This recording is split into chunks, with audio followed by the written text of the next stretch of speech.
A quick note before we get started, while it will not be the primary focus of this video, there will be references made to various forms of sexual assault. If this is triggering for you, you may want to skip this video.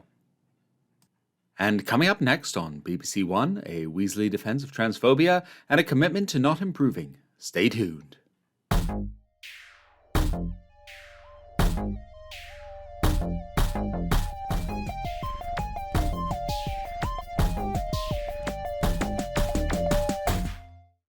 So, the BBC.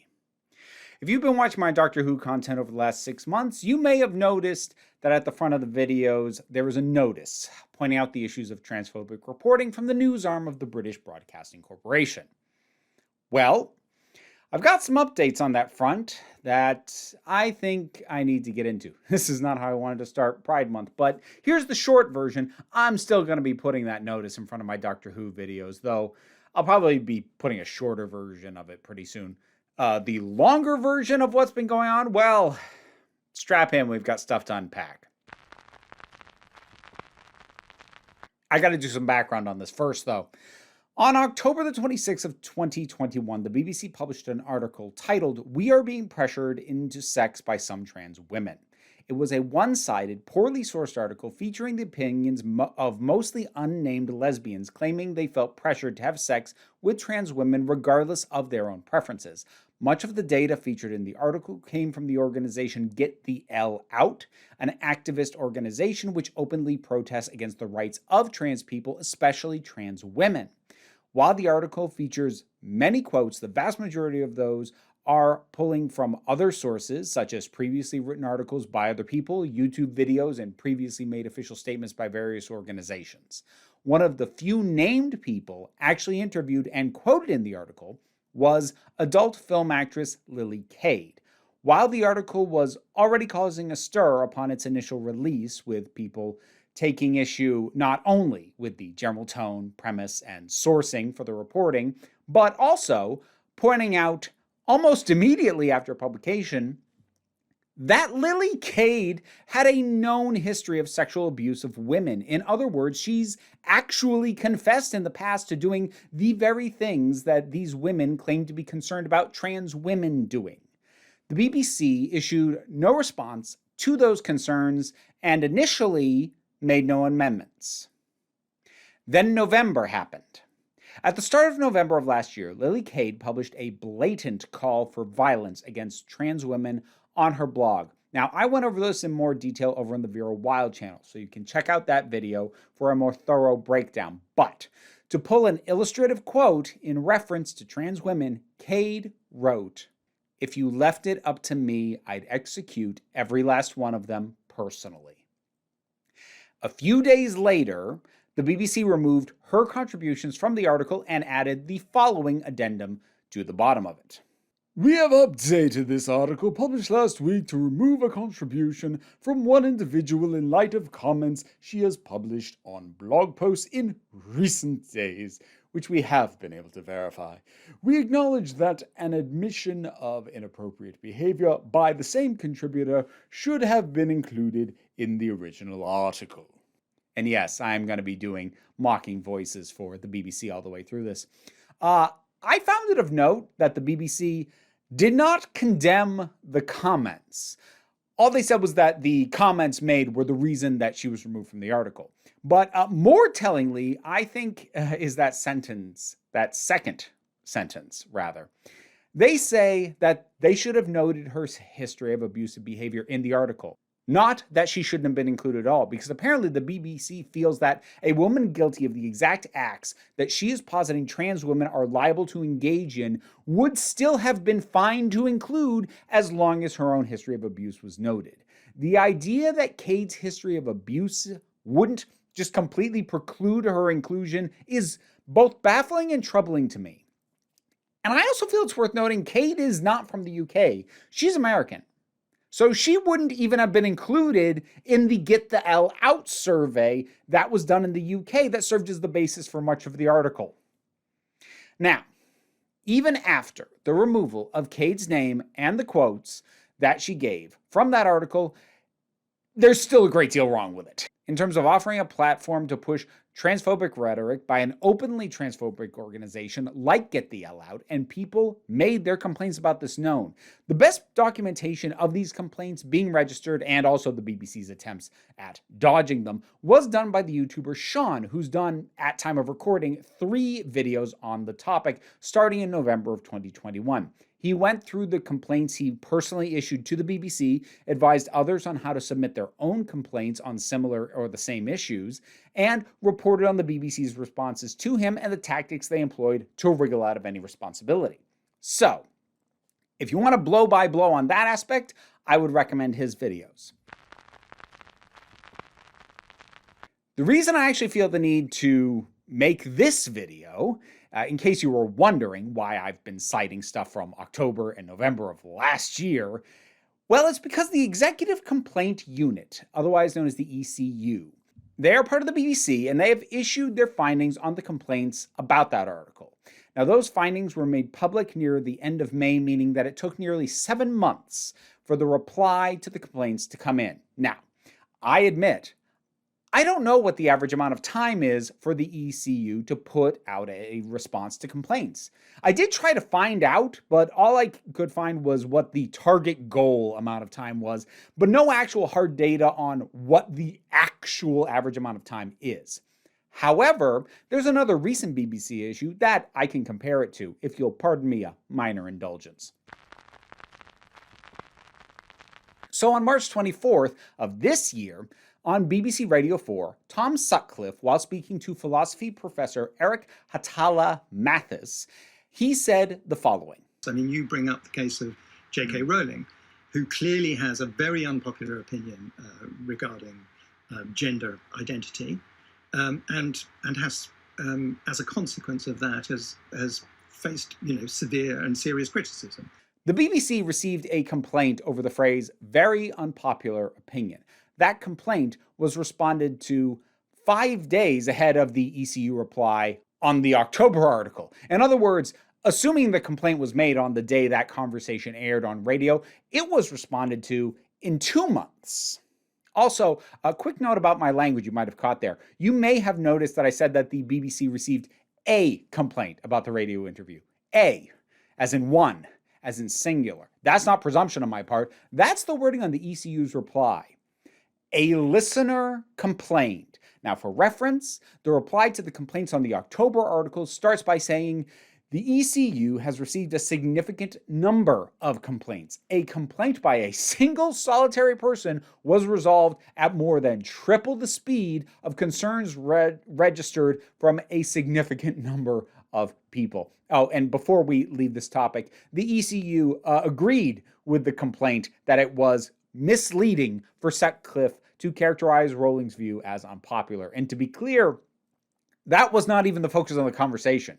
That was a passing remark made to establish a point of reference while talking to someone about the general topic of separating artists from the art.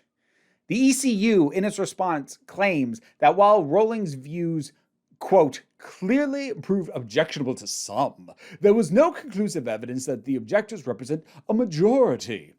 Okay, there's a couple of problems there. Firstly, majority in and of itself is actually kind of a useless word. Majority of what? Majority of UK residents? Europeans? Global population? BBC News itself is a global network, as is evidenced by the fact that you don't actually have to be a UK resident to register a formal complaint over its coverage because it's a world news service. But let's assume that they mean that there's no evidence that the majority of UK residents object to Rowling's views. Well, okay, specifically, they say there's no conclusive evidence. Now, conclusive is a term that is not defined within this, and it's easy enough to debate over. Some people still say the human impact on climate change isn't conclusive, despite decades of study and the overwhelming majority of evidence all pointing to the exact same thing. So I'm not even going to try and bother litigating conclusive, but evidence, yeah. Yeah, there is evidence, actually. The most recent survey I could find conducted in the UK on how the populace views trans people was done in 2020 by the research and analytics firm YouGov.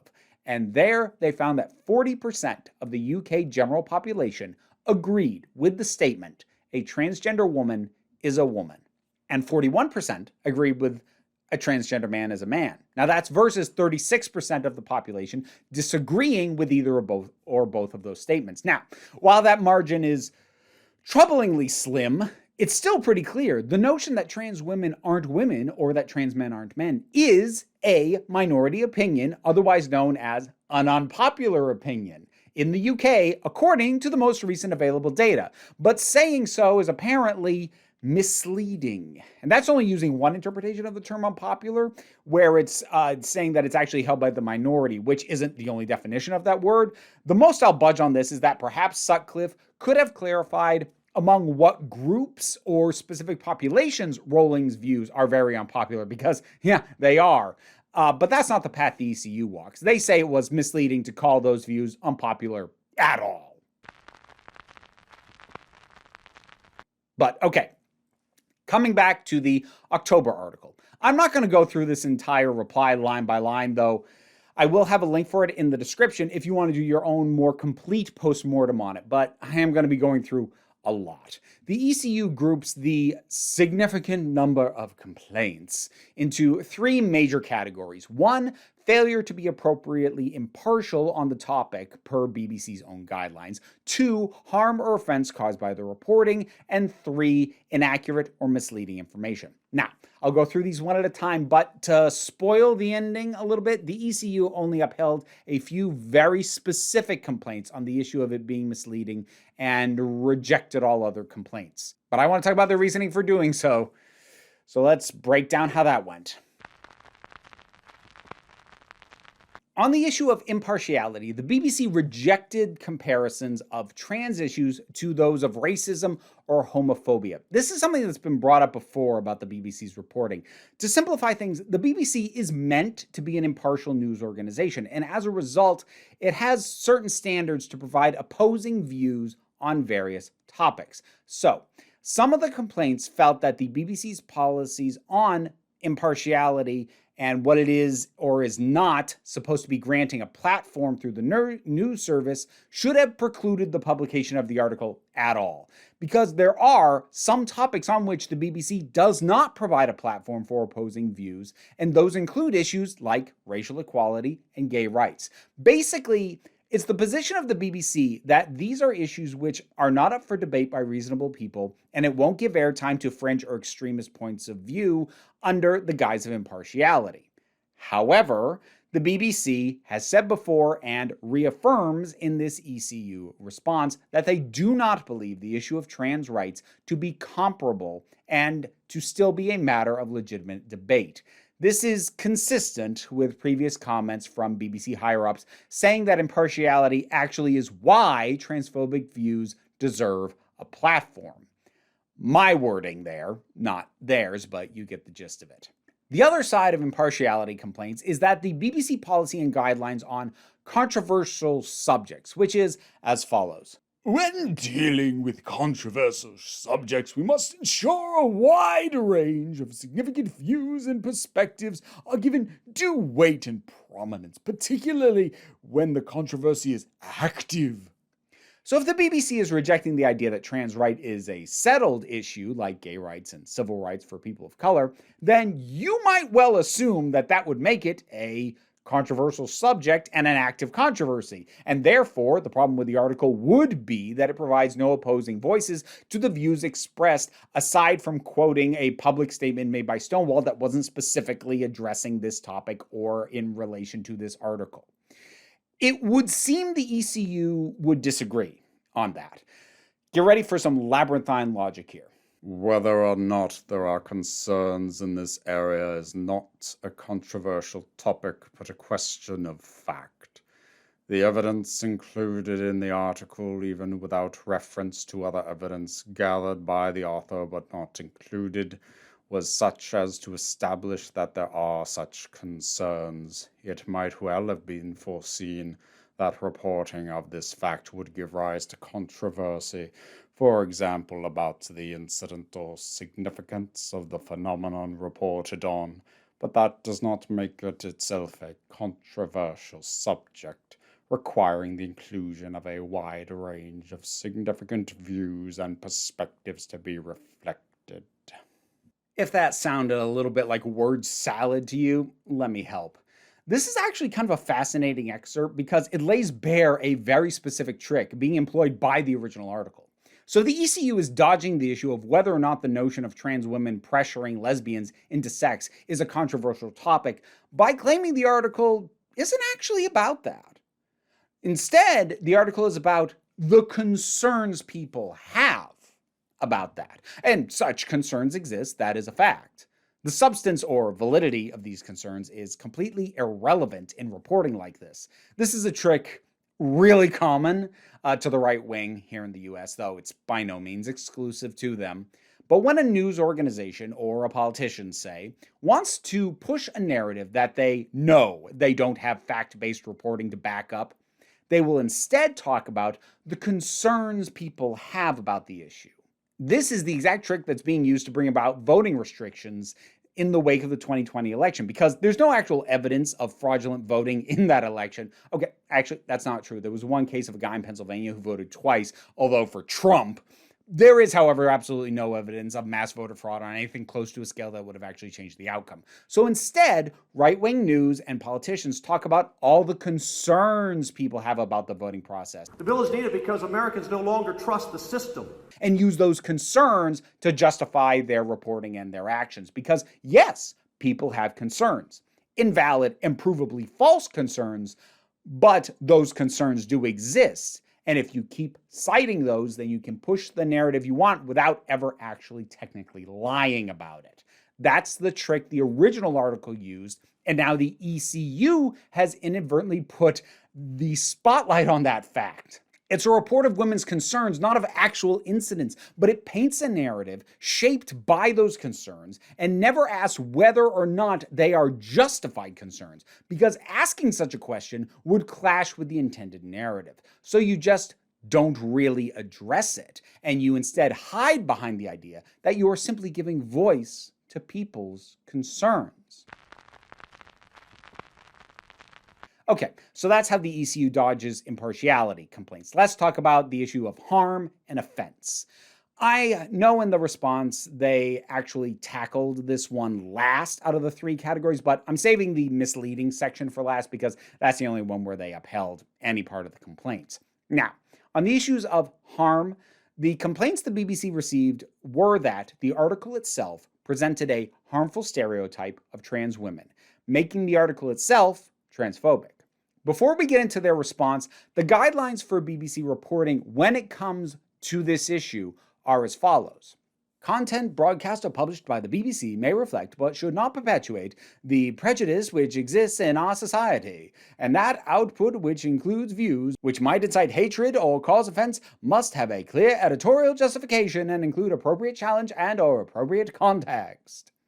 And again, given the nature of the article, the voice it gives to those who feel trans women are predatory and the failure to provide challenge or context, one would see where the grounds for complaint would be under this.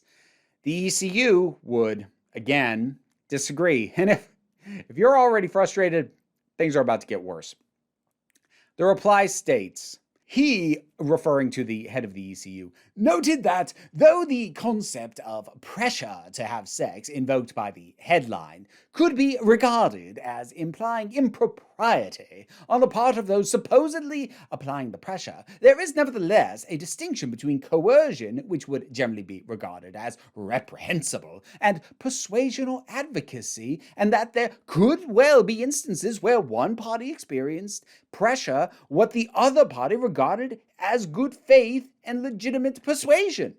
So what's being said here is that pressured into sex, a phrase that appeared in the title of the article and effectively still does, though not in that exact wording. We'll get to that eventually.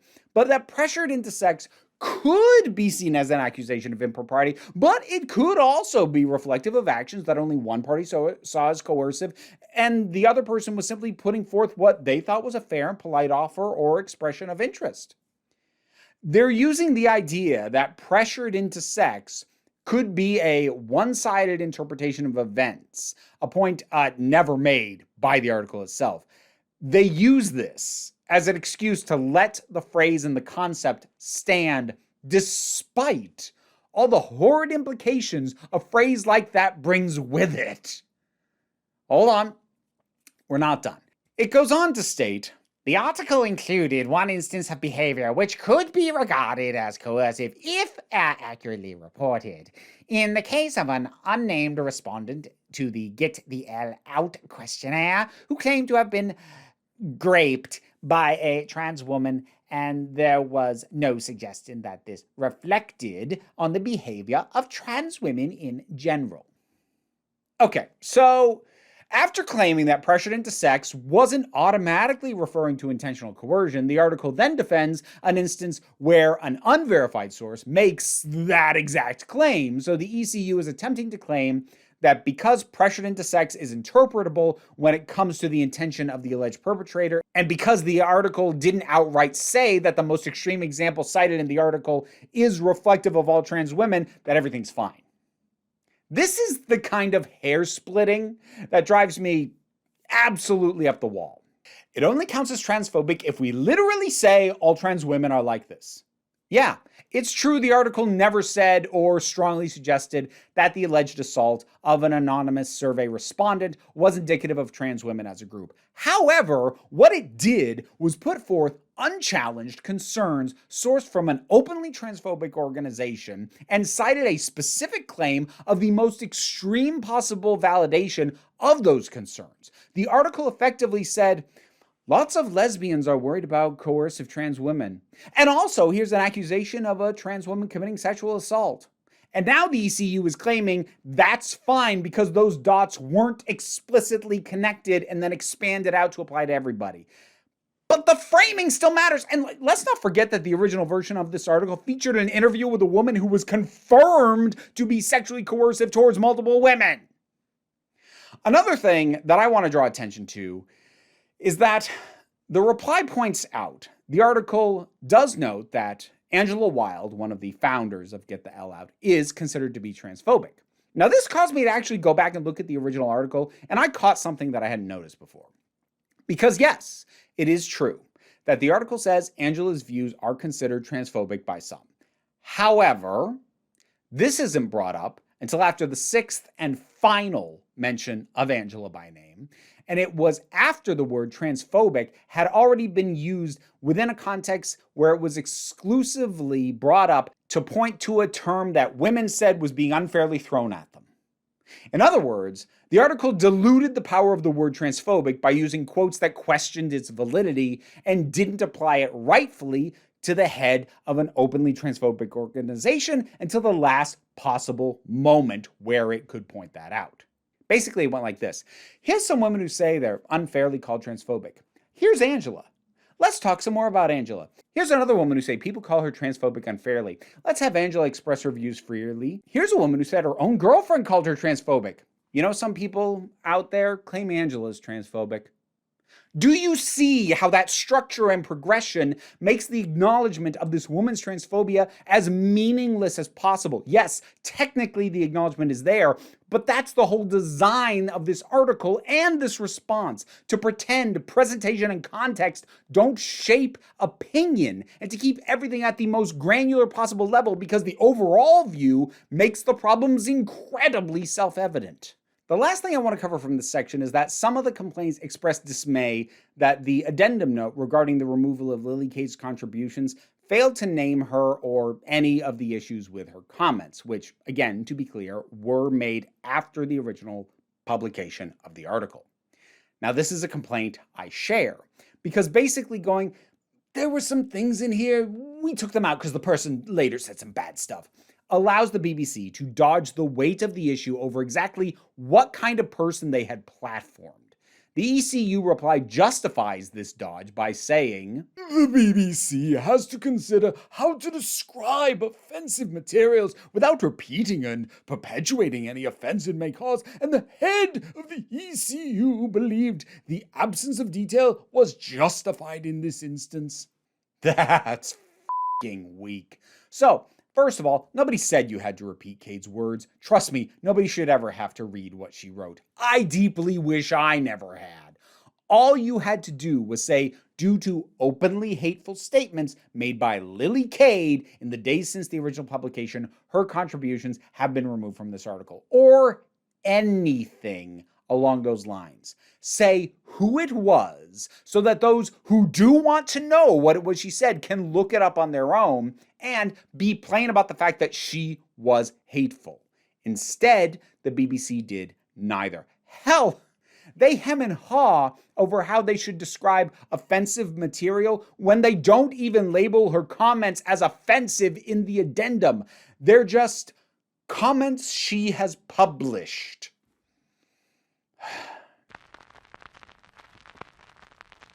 Okay, let's get to the complaints about the article being misleading. The one and only area where the ECU upheld any of the complaints. Because with the publication of this reply from the ECU, there were 2 edits made to the article. The first was the title. The original title of the article was, "We're being pressured into sex by some trans women." And it's now, "The lesbians who feel pressured to have sex and relationships with trans women."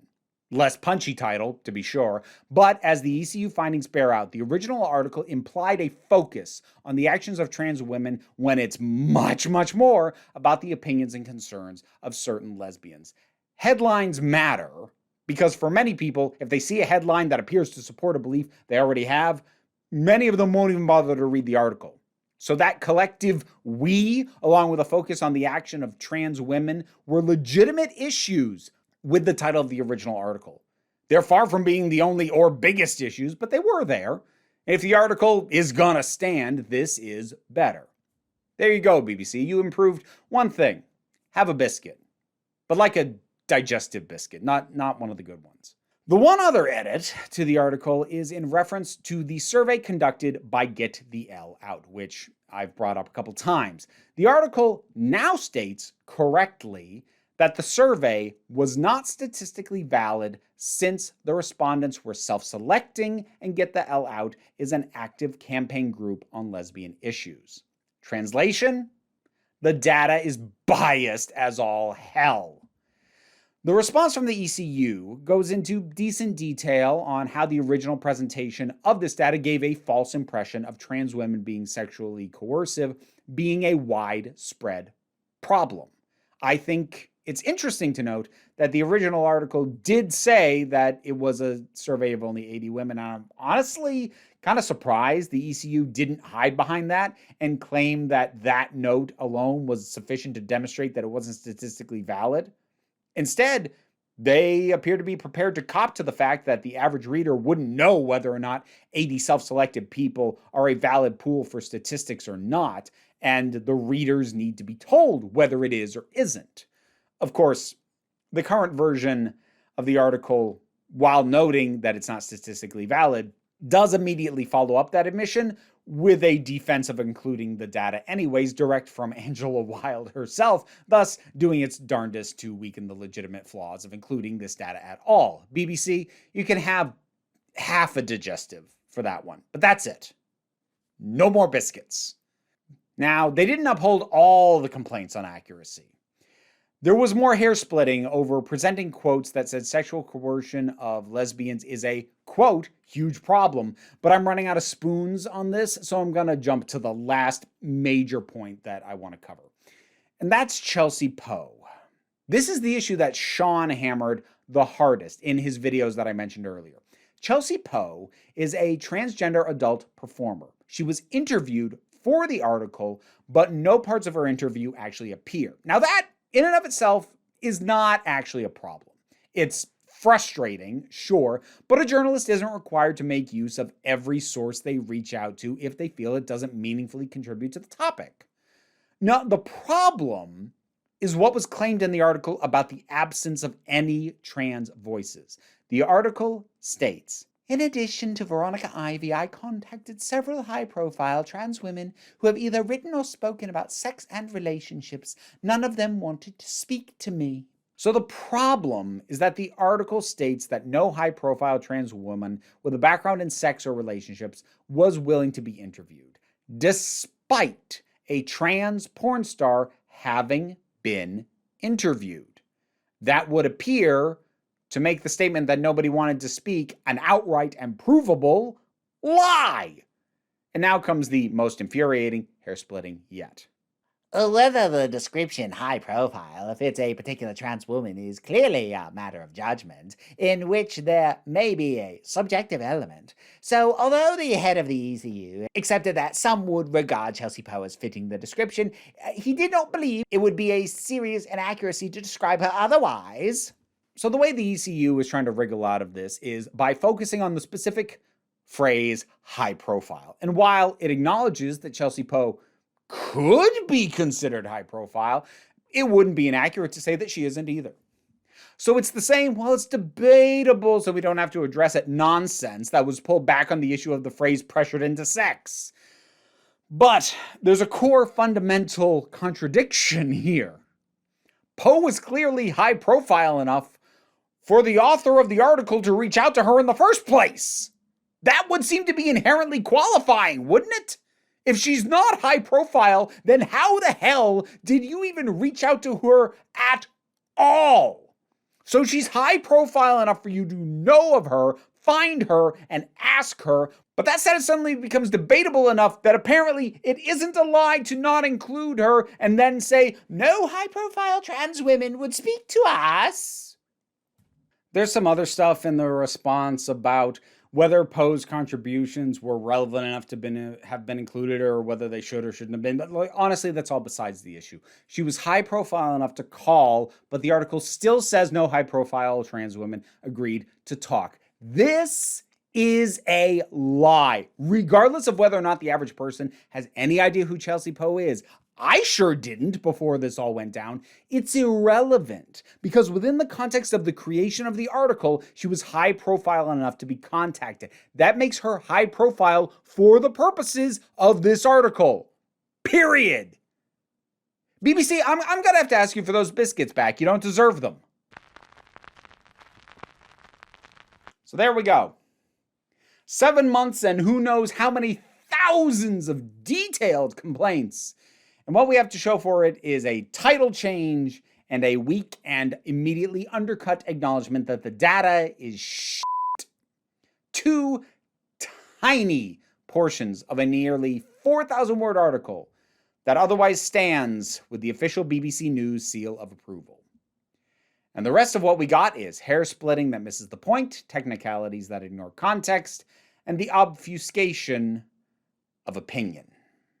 And this is why that note of my issues with the BBC is not going away anytime soon. I'm sorry to kick off Pride Month by bringing everybody down with this. It's not technically a kickoff, but it's my first Saturday video for Pride Month.